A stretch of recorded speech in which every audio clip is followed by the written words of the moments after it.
So welcome back to the Sawmill, friends. It's Saturday, and the first thing I need to work on today is firewood for next year. I got enough cut for this year, but next year is a different story. I don't have anything cut for next winter, so today we're gonna start working on that, and we may head up to the sawmill and work on some pine as well as soon as we get done down here. So right here in the back of the tractor is my firewood cutting kit.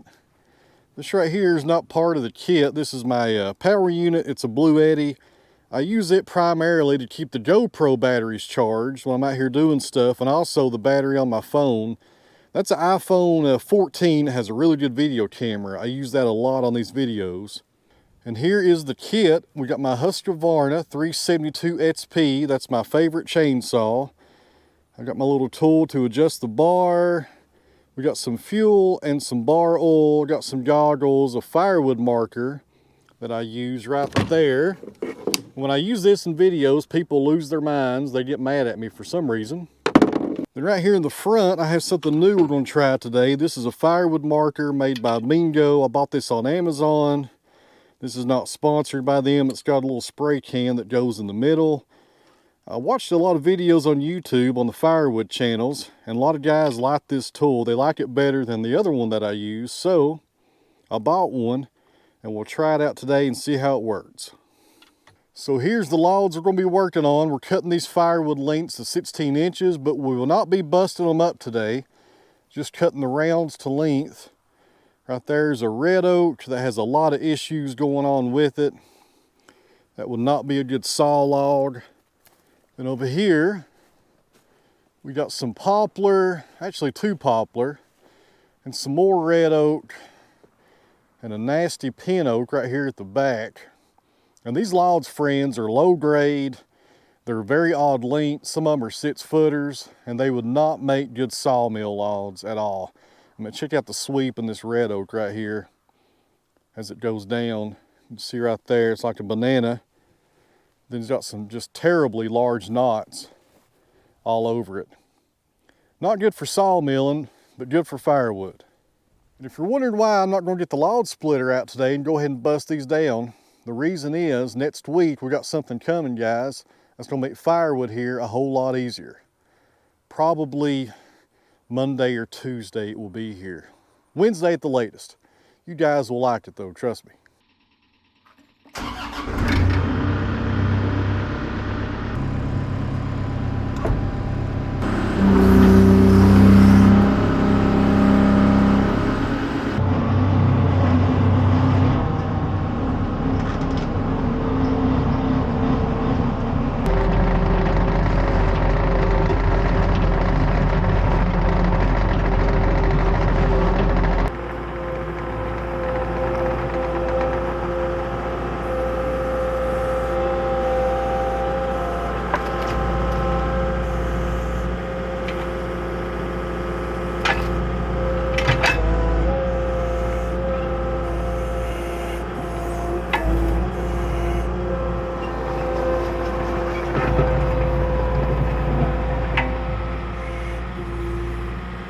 Now this marking tool, you can set it for different lengths. You can set it for 14, 16, 18, or 20.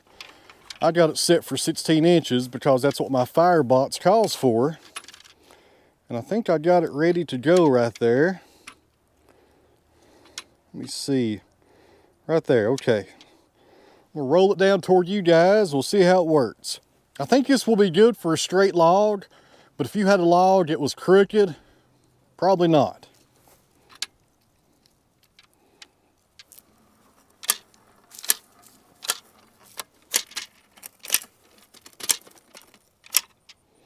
Well, that was easy enough. Let's check it for accuracy. Yep, 16 inches. That's pretty good right there. Anytime I ever use a firewood marking tool on this channel, which is just about every time I cut firewood, people get really upset, especially on the Facebook side of it. I put these videos on Facebook also, and people get real tore up if I use any kind of measuring tool for firewood. I don't know why it bothers them so much. I'd hate for something bad to happen to them. It'd really tear them up. But the other thing I use, that little bar that's got the magnet on it, it works pretty good too. But you do have to go down the line with the chainsaw, make a little cut. I think that might take a little bit longer. This right here, I think is going to be a lot faster.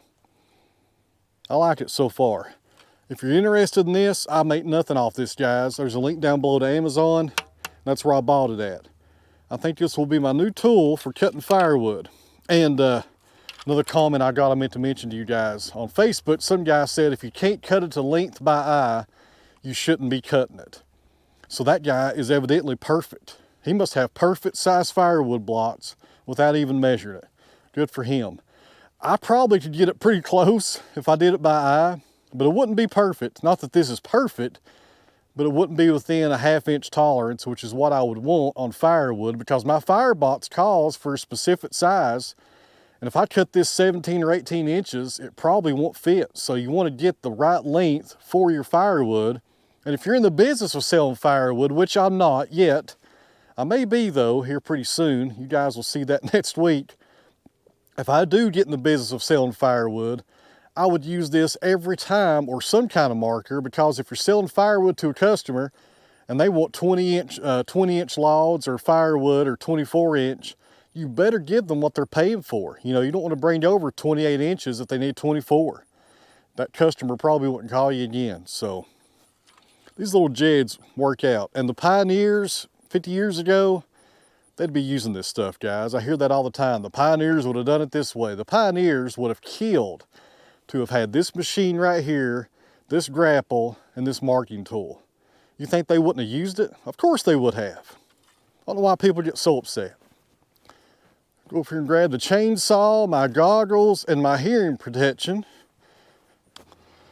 I'll tell you what, friends, it is November 11th here in Tennessee, and what is it? 1 o'clock, and it's 55 degrees. Perfect weather, my favorite time of year. And if you're wondering why I'm wearing a hoodie today, there's 2 reasons. Number one, the wind's up just a little bit, so it is a little chilly when the wind gets going. And number 2, I got to promote my hoodie, guys. Check it out. That's one of our new designs here. There's a link down below. Go pick you one up.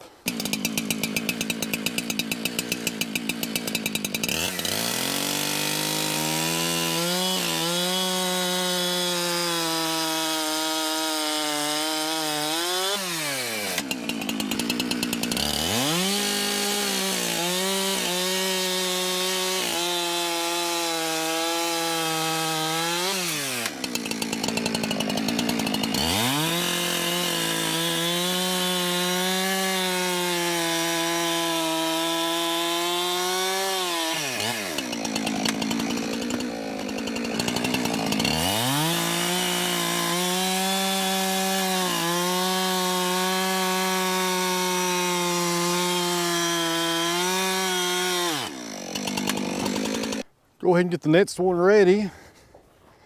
This is another poplar, and man, it's about maybe a 16-footer.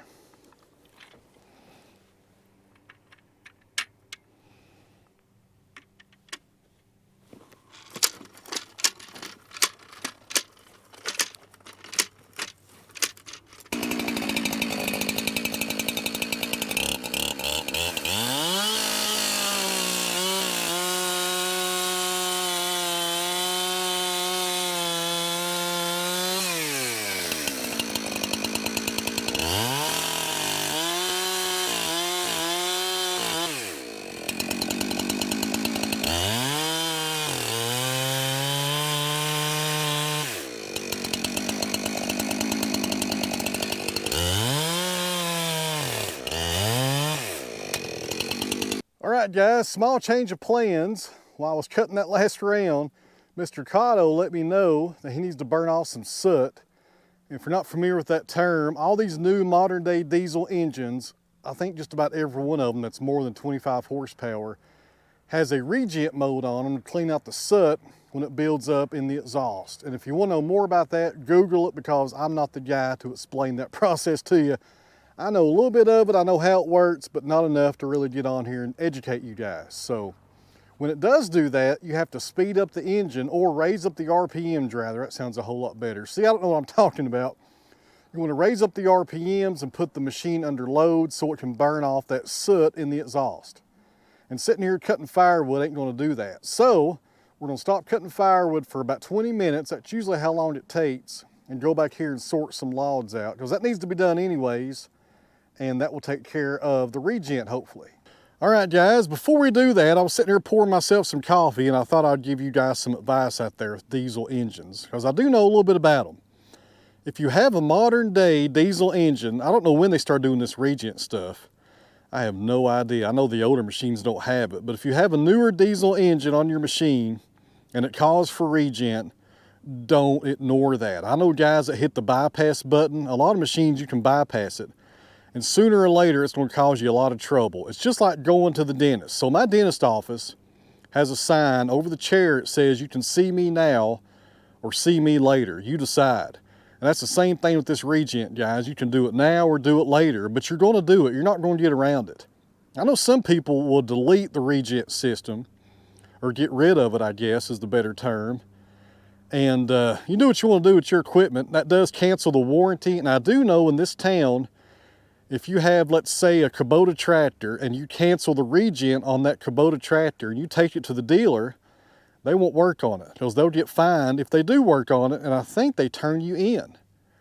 I'm not sure about that though, so don't quote me on that. So be careful out there guys if you want to get rid of this regent on your diesel, because if you do, you may not be able to find anybody to work on it, because sooner or later, you're going to need some help on it. That's my little advice about diesel engines here. I'm going to finish my coffee, head over here and get Mr. Cotto, get it warmed up, and move around some logs, and then we'll get back to doing the firewood. It's not a distraction or an aggravation when this happens, because you have work that needs to be done with these machines. So if you are doing something that requires a low RPM, like cutting firewood, I'm just raising the logs off the ground, you can find something to do real fast to speed up that motor, to get the temperature up, to take care of that little issue, or part of the operation rather. That sounds better. It's not an issue, it's just part of the operation on that engine. So guys, don't bypass it. Just get it over with and move on. It's no big deal.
I'm pretty sure we're out of fuel.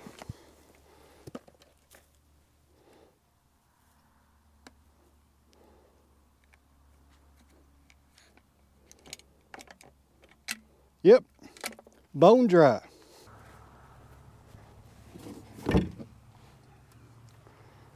This right here is the best fuel can I've ever used. No Safety Sally stuff, it just has a push button right here, and there's your nozzle. I bought this on Amazon, guys, probably 10 years ago. Works good, works every time.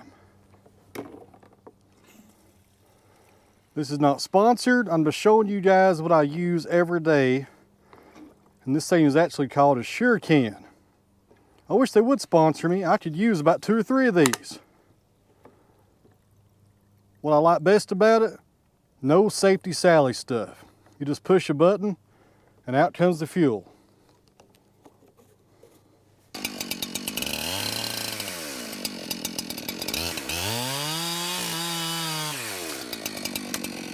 All right, guys, we got 3 things done here this morning. Number 1, we got some firewood cut. That's all poplar.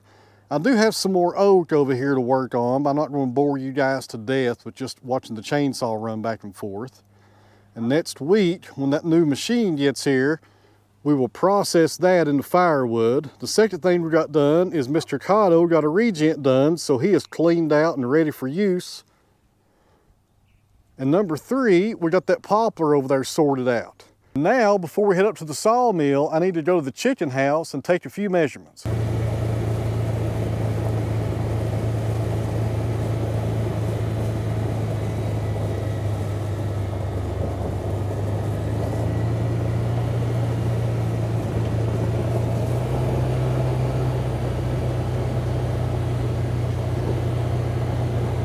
Well, the next project to work on here is the siding for this chicken house. I've been trying to get this done for, how long have we been here? We've been here 5 years. I've been here 5 years. I've been talking about this. I'm finally going to do it. Right in here between this old fence, and this old fence is coming out of here too. Monday, I'm going to set the track loader up with a grapple and pull this stuff and get rid of it and get rid of these posts up here. They serve no purpose. These boards are pine. You can see how long they are. I cannot remember. If somebody would hold that measuring tape for me, I would really appreciate that. Looks like we got some carpenter bee damage up there. It's always nice to see. Can't stand those things. Just under 9 foot, so I think I got some poplar down there that's 10 feet long. That will work. Now this is pine, and the front of this building is oak, and the side of it is oak. And over here where the chicken run is actually pine. So it's got a mixed species going on, so we're gonna put poplar on here next. And it's not gonna matter at the end of the day because we're gonna paint it. All right, 1x6s. So, need to cut some 1x6s, enough to sheath this entire kiln, or not kiln, it's not a kiln anymore. This used to be the kiln chicken house, and we also need some 1x3s, I think that's the right size, yeah, 1x3s for our girts going sideways to attach the siding to, and also for our batten strips. This is board and batten siding. I need 3-inch strips to cover this back right here, so. What in the world is that? A bird nest up there. My goodness, all kinds of stuff going on back here. So that's the next project here. We're gonna start today with some poplar I got down there in the log yard. We'll bring it up here. We'll start cutting our 1x6s. We'll come out here tomorrow. We'll pull out these fence posts and this wire. Actually, not tomorrow. It'll be 2 videos from now. I have another plan for tomorrow's video, so there will be 1 video than the next one. Can't remember, I got it wrote down. So in the next video, if you guys don't see me working on this, you will in the next one. So easy in the comments on me there. I'm not going to forget about this. I'm going to get it done before winter sets in. This is exposed OSB, and it's been here for quite some time, and we need to get it covered sooner than later. And if you're new to this channel, this building right here used to be my lumber kiln. I built this with my dad back in 2017, I think. And we actually moved it over here when we bought this property. And it's a $10,000 chicken house. The reason I say that is it has solid rigid foam in the ceiling, all the walls, and the floor. And that cost a lot of money, guys. It cost me about $10,000 to build this building, but now it's a chicken house. So when I refer to this chicken house as a $10,000 chicken house, you guys know what I'm talking about. Where the road's at? Oh, looks like we got a visitor. Right there, friends, always trying to distract me from the camera, the hatefulest cat on YouTube. Mama, where are you going? She stays with me, but she won't let me pet her. And she won't never look at the camera. I know what she's doing though. She's up here watching the chickens. They are free ranging up here today with me. And they're doing their job over turning the compost pile.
All right, guys, a change of plans here. We just lost power for some reason. And it's 5:30, which means this time of year it's starting to get dark. And I could saw up that poplar, but the cameras, what in the world's that? Oh, Mr. Cabbage is with us. Say hello, Cabbage. Maybe later? Okay.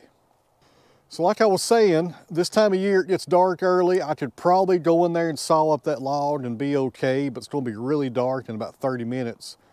And with that, the cameras will not do good at all inside that building with no light. So I guess I'll be changing my video plans over the next few days. And in the morning, first thing we'll do is come out here and finish this one and saw up that poplar.